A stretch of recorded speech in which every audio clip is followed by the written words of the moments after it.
Okay, hello. Welcome to the video. I am having my fuzzy hair from the West Coast humidity. We are having rain. What else is new? It appears we are having winter all year round here.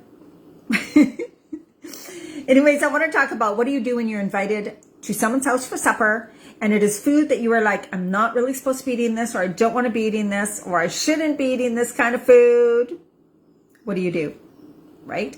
And this happens quite a lot, of course. Like, let's say if you're going to your mom's place for dinner, right? To your family. And this is, believe me, that's me, right? My mom does not eat like I do. My family does not eat like I do. My friends, most of my friends do not eat like I do.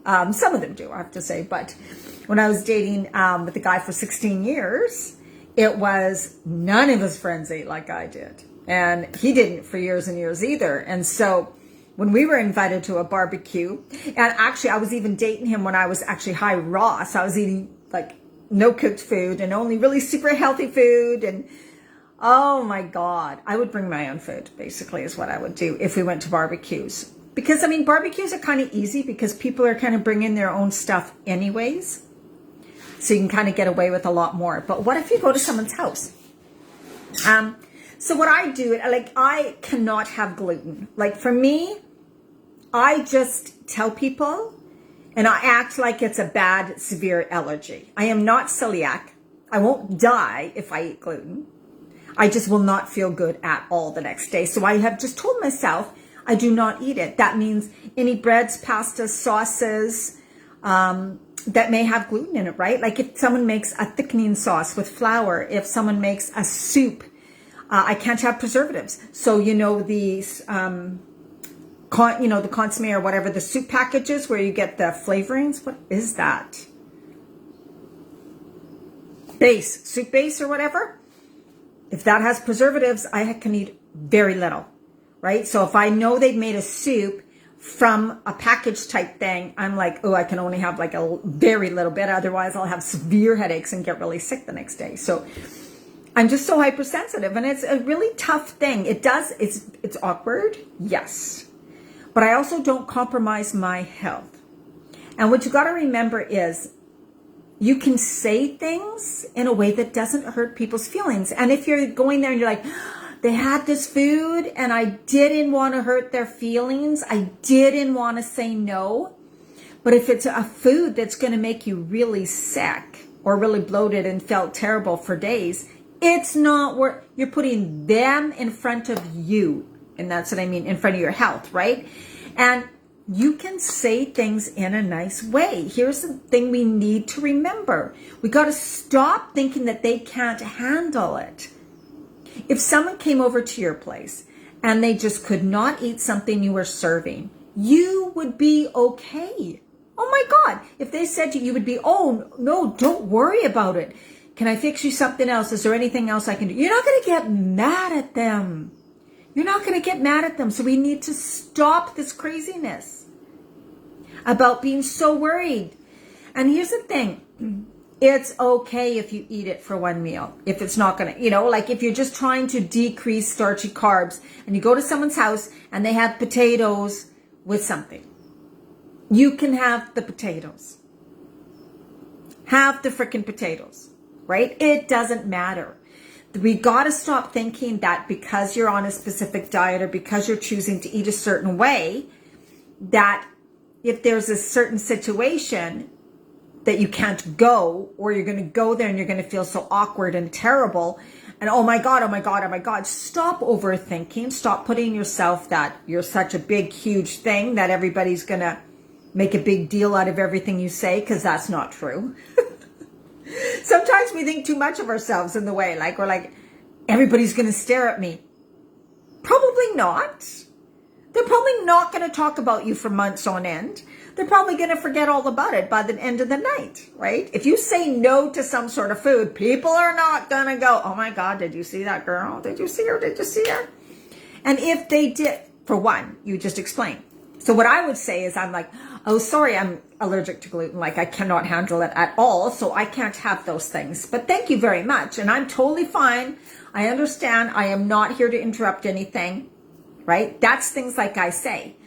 And I have been to a barbecue where literally, you guys, literally the only thing I could eat there was some lettuce leaves and a couple slices of tomato. I kid you not. That was on my plate. That's it. Because they had hamburgers that were the packaged, and then of course they have gluten in them and preservatives, you know, the patties. And then they had hamburger buns, which I can't eat at all, right? So there was things, the only thing I could have there was the lettuce and the tomato. Yes, so true, Debbie. It's like, I think, you know, people get so, or they say, well, they had lasagna, so I had to eat the lasagna. Like, you don't need to overeat lasagna because the people were serving lasagna. Like, another thing, this is it. It's so funny because sometimes people think I'm vegan, which I'm not. I eat fish and I eat eggs. But I'll go to their house and they prepare a vegan dinner, but it's not gluten-free or dairy-free. Like, well, and they put dairy. Yeah, it's kind of weird, right? So here's a common thing. When I go somewhere, maybe they'll have vegan lasagna. Like, they'll have meatless lasagna. The problem is I cannot have the noodles. So then I'm like, oh my God, they made something especially for me, but I can't even have it, right? So it does feel awkward. It does feel, I feel like, oh my God. And here they made this whole thing for me. This was, they made for me. Oh, here, Diana, because you're vegan or whatever, right? You don't eat meat. Here's a vegetarian lasagna. I'm like, I can't. I'll eat meat. I will not eat gluten, right? Like, I will eat meat if I have to. Like, that's no big deal. I will not eat gluten. No way, no how, absolutely not, 0, 0, 0. I will go hungry. I will have absolutely nothing to eat at someone's house if all they have is something with gluten, because I'm sick for 3 days after, right? So we do run into these situations that are kind of awkward and kind of weird. And I was at another house. That was a couple years ago. And they had chili and a salad that was just lettuce in a big bowl. Cut up lettuce. I swear to God, I don't think there was anything else in there. And that's it. So really, basically what I had was, and I didn't bring my, like, this was staying over for the weekend. I brought food for the next day, but they said supper, will serve you supper. Don't worry about the dinner. So it was chili, which I usually don't eat meat, but I did. I had a little bit of chili, right? I mean, I'm not that type of a person. Meat is meat, whatever, right? It's meat doesn't make me sick. Gluten will, right? So I had a bit of the chili and then the lettuce, a salad, which was just literally chopped lettuce. And then I put salad dressing on it. So I had a lot of the lettuce and just a little bit of the, and then I would bring some, I make my own like cookie type, like healthier cookie things, or I buy some of the healthier energy bars. Always have those in my purse and stuff. Always. And so through the night, I was quite hungry because all I had was lettuce, right? So then I would go into the bedroom where my stuff was, because we stayed the weekend, and I would have some of my energy bar to eat. Or I may bring some gluten-free crackers. That's seriously what I do, right? I will not compromise my health, but I will really explain it in a nice way. And I will, and I've never had a problem with anybody getting upset with me, ever. Not once. Not once. Now, my mom sometimes used to be like, well, if my food isn't good enough, blah, blah, blah, blah, blah. She used to get into that whole thing, and we know how moms can get, right? So sometimes they do, because they feel bad. To them, it's love. It's like, I make this food. This is love. Everybody loves my food. And you're turning your nose up at it, which I don't, right? But we just have to be that way. We just have to say, but Mom, you know, I can't eat that. I actually get sick eating that stuff. Like, that's why I don't eat it. You guys eat whatever you want. You guys have the whole dinner. What are you going to do? Just sit there and have nothing? I will make something. I will make some scrambled eggs. I will make something, right? We just really have to stop treating people like they're eggshells. People will not break if you say, oh my God, thank you for this, but I really can't eat that. It makes me sick, or it's not good for me, or I won't feel good the next day. But thank you so much. I appreciate you, but don't feel bad because this happens to me and I know how to deal with it, or I brought some snacks or something like that. But we just really got to stop feeling sorry or worrying so much that someone else won't be able to handle our little tiny rejection of their food. Because they will, that we continually compromise. And certainly don't use that person's food as an excuse why you overate, right? Oh, it's so on them. Sometimes they're triggered, right? Like you could get people who would be triggered by you eating super healthy. And they have this dinner that is seen as not healthy. So they're triggered because it's their issue. You're exactly right. They're like knowing inside that they're not serving healthy food.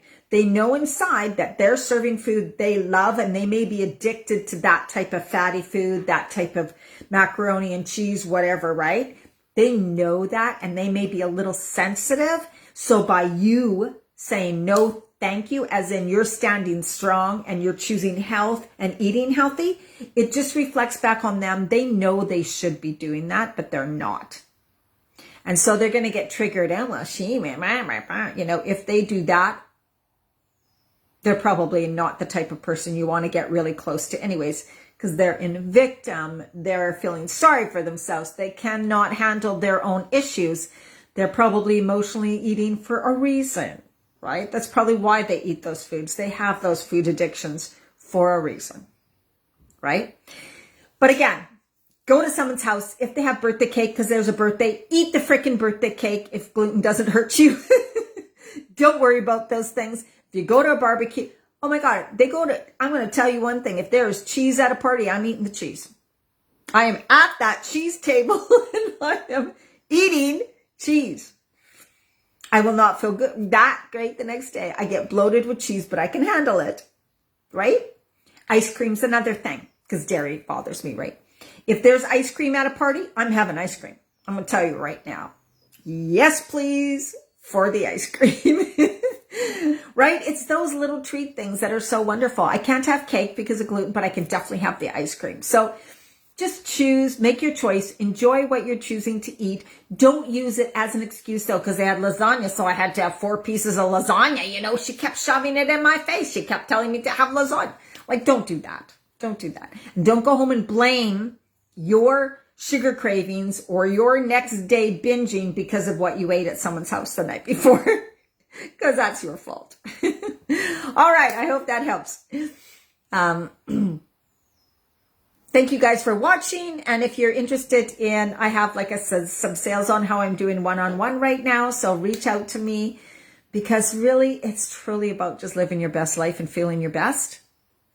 Taking all the stress, the worry, the fear, the panic, all of that around eating, because eating healthy is so simple. And like I said, it doesn't mean you feel deprived. It doesn't mean you deprive yourself always. It doesn't mean you never get to eat certain foods again. It just means you're saying that you're going to own your power, right? This again is kind of what we just talked about. It's like, I'm empowering myself. I'm coming from a place of personal power. I'm choosing that I'm going to eat healthy mostly all the time. And then other times I may choose to have some of these things. And if you're thinking, that can't possibly be enough to lose the weight or to, then I guess you can find a more complicated way of doing it, but you don't have to. That's the thing. You're making too much of a deal out of it. You're staying in your story. You're keeping yourself in bad habits, patterns, and behaviors because you're either on again, off again, all or nothing, or expecting yourself to be perfect all the time, or thinking it's going to be too hard, or you give up too fast.